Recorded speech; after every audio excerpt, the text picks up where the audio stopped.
Shalom, queridos irmãos e irmãs, a paz do Senhor a todos. Hoje nós vamos estudar um pouquinho a respeito de um texto que está no Evangelho escrito por Marcos, capítulo 10, do versículo 17 até o versículo 31. É um texto que também se repete em Mateus e em Lucas, e cada uma dessas repetições traz um fato, acrescenta uma informação a respeito desse personagem real, que é conhecido como o jovem rico. Então a Bíblia fala aqui em Marcos que, pondo-se Jesus a caminho, correu um homem ao seu encontro. E quando a gente vai estudar a história do comportamento social das pessoas da época do Senhor Jesus, a gente aprende que naquela época não era de um homem de respeito sair correndo no meio da rua, porque para correr, esse homem ele tinha que levantar a túnica, né? E esse pedacinho da perna dele, o pé dele que aparecia, não era uma coisa bem vista. Significa que quando o Senhor Jesus se pôs a caminho para ir para outra cidade, para continuar a pregar o evangelho, uma pessoa o viu saindo e correu porque entendeu que aquilo era muito importante, ele precisava falar com Jesus. E quando ele se aproxima, ele se ajoelha e dirige a seguinte palavra para o Senhor Jesus, fala assim: bom mestre, o que farei para herdar a vida eterna? A gente entende aqui que ele tem uma boa preocupação, ele dá valor para a pessoa do Senhor Jesus, mas se você for ler o texto completo, e eu espero que você leia, você vai perceber que em momento algum esse jovem chama o Senhor Jesus de Senhor. Senhor com S maiúsculo. Ele não se refere ao Senhor Jesus como filho de Davi, ele não se refere ao Senhor Jesus como Senhor, ele não vê o Senhor Jesus como o Cristo. Ele vê o Senhor Jesus como um mestre. E o mestre, segundo ele, é bom. E é um dos bons, né? Um mestre dos bons. E aí o Senhor Jesus, ele faz uma pergunta para ele. A gente sabe que quando Deus faz uma pergunta para nós na palavra, é porque ele sabe a resposta, mas ele quer que a gente encontre a resposta. E Jesus pergunta: por que você me chama de bom? Ninguém é bom, senão um, que é Deus. Ou seja, você está reconhecendo que eu sou Deus? Ou eu sou um homem? E diante de um homem você está se prostrando, você está se ajoelhando. Entendeu a pergunta do Senhor? Porque esse moço muito provavelmente o enxergava como um humano comum e se prostrou, o que não se faz, porque é totalmente contra os 10 mandamentos. O primeiro mandamento diz que nós devemos amar a Deus sobre todas as coisas e que, continuando falando sobre esse mandamento, que nós não podemos nos prostrar diante de nenhuma imagem, não devemos nos prostrar diante de nada que represente algo no céu, ou na terra, ou debaixo da terra. E esse moço, para fazer essa pergunta, se prostra diante de uma pessoa que esse moço via como um homem comum. E aí o Senhor Jesus fala assim: sabes os mandamentos? Ele não faz uma pergunta, ele faz uma afirmação. Ele diz assim: você conhece os mandamentos? E aí ele começa a citar: não matarás, não adulterarás. Ele começa a citar a partir do sexto e, por último, ele cita o quinto. Ele inverte a ordem dos mandamentos. E esse moço não corrige Jesus, não fala que faltam 4. Ele diz assim: mestre, tudo isso eu tenho observado desde a minha juventude. Isso mostra que esse moço era um moço que ele tinha uma vida correta enquanto humano. Ele se comportava bem socialmente, ele se comportava de forma adequada para com o seu próximo. Ele era um moço bem certinho, que se nós víssemos, talvez nós pensássemos assim: aí vai um bom crente. Quando o nosso Senhor Jesus completa a obra dele, que está sendo descrita aqui, logo depois disso, o Senhor Jesus, dali uma semana, 10 dias, ele foi crucificado. Quando o Senhor Jesus completa a obra dele, a Bíblia diz, através das cartas de Paulo, que ele nos reconciliou com Deus e com o homem, né? Até esse momento aqui, as pessoas estavam debaixo da lei. E estava para acontecer algo muito novo na vida de todos os seres humanos que nos alcança até hoje. O Senhor Jesus, ele cita os 10 mandamentos, na importância dos 10 mandamentos, sem mencionar os primeiros 4, que falam do relacionamento do homem com Deus. Ele só citou a parte do relacionamento do homem com o homem. Por quê? Porque esse moço, ele só se relacionava bem com os homens, ele não se relacionava bem com Deus. Se ele se relacionasse bem com Deus, primeiro, ele não teria se prostrado diante de um que ele considerava meramente um mestre. Ele chama o Senhor Jesus de mestre 2 vezes, mas ele não o reconhece como Cristo. E quando ele fala que, olha, minha vida é super legalzinha, eu faço tudo direitinho, Jesus olha para ele fixamente, fita-o como ele olha para você, como ele continua olhando, e o ama, que o Senhor Jesus continua nos amando, é uma prática contínua de Deus que não mudou, ele continua nos olhando e continua nos amando, e diz, ou seja, ele libera uma palavra que vai mudar a vida desse moço. Só uma coisa te falta, olha, uma coisinha só. Vai, vende tudo o que tens, dá aos pobres, e terás um tesouro no céu. O Senhor Jesus, ele não fala de riqueza, mas ele fala de tesouro. Quando a gente vai aprender a respeito da palavra riqueza, a gente aprende lá na origem grega que essa palavra que foi usada aqui, ela se refere a coisas, se refere a matéria, se refere a negócios. E quando Deus fala de tesouro, quando o Senhor Jesus fala tesouro no céu, ele está falando de uma coisa muito, muito valiosa, guardada num lugar onde está escondido, porque é assim que se faz com tesouro, se guarda, se protege um tesouro. E ele fala que há esse tesouro protegido no céu. E aí ele diz, depois que você fizer tudo isso, quando você estiver com as mãos vazias, você vendeu, você doou o recurso que você obteve na venda para os pobres, agora você vem com suas mãos vazias e siga-me. Esse moço se sentiu contrariado. O que significa a palavra contrariado?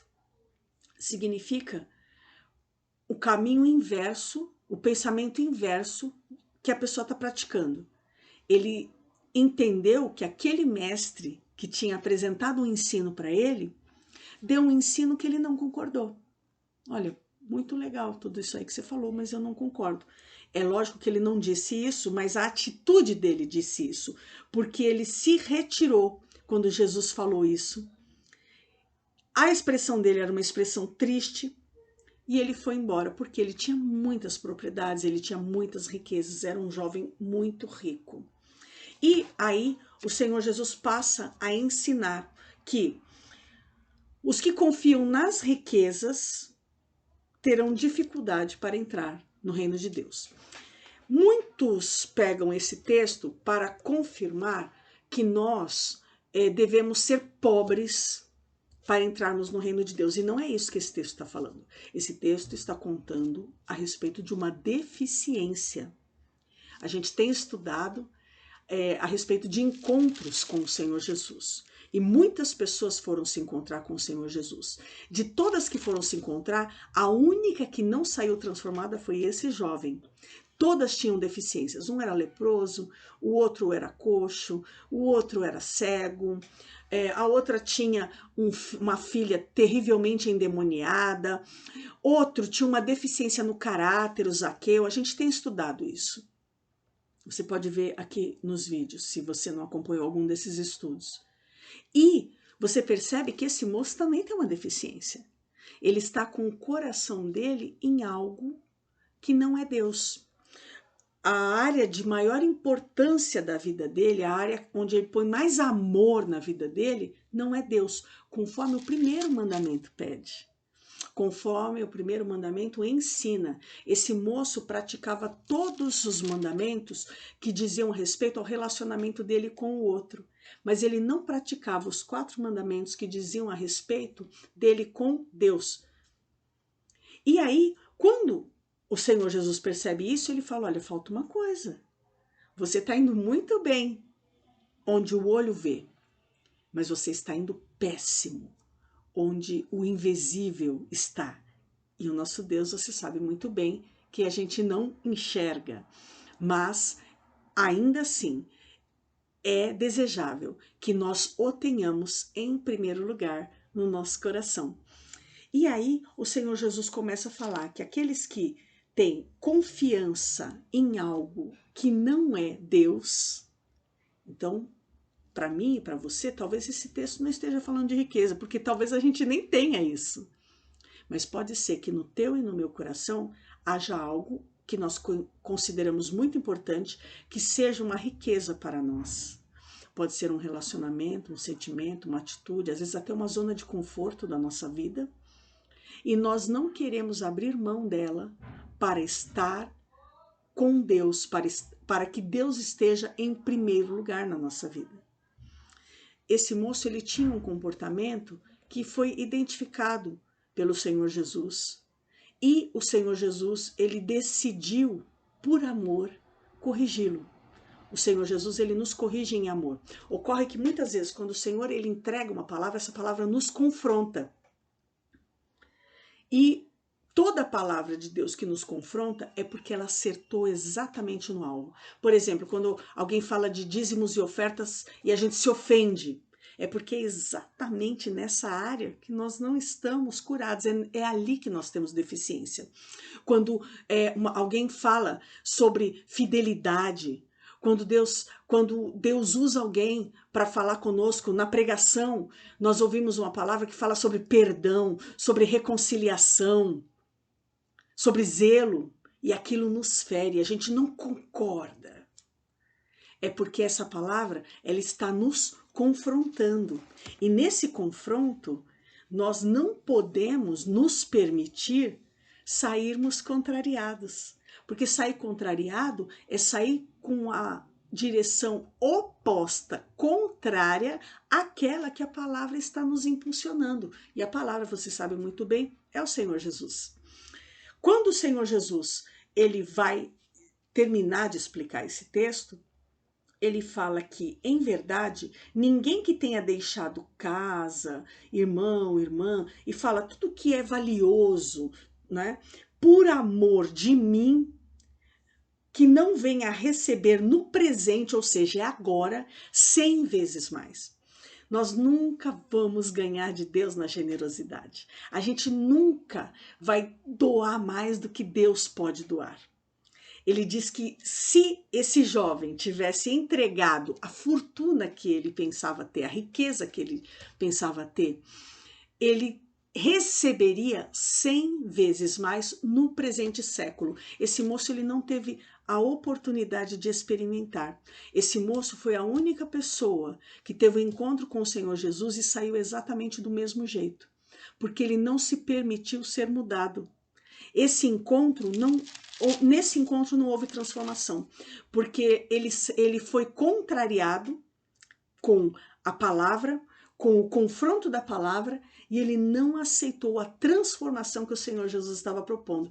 Quando a gente estudou a respeito da multiplicação de pães e peixes, o menino colocou tudo que ele tinha na mão do Senhor Jesus, que era bem pouquinho, e o Senhor Jesus multiplicou de uma maneira que, ao invés de uma pessoa se alimentar com aquela refeição, 5.000 pessoas se alimentaram com aquela refeição, e ainda sobrou.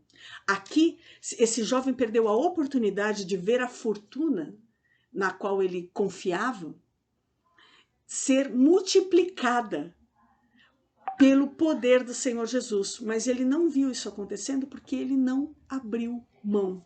O Senhor Jesus queria que ele deixasse para ganhar, porque quando nós deixamos de amar qualquer coisa que esteja cobrindo a posição de Deus, somos nós quem estamos ganhando.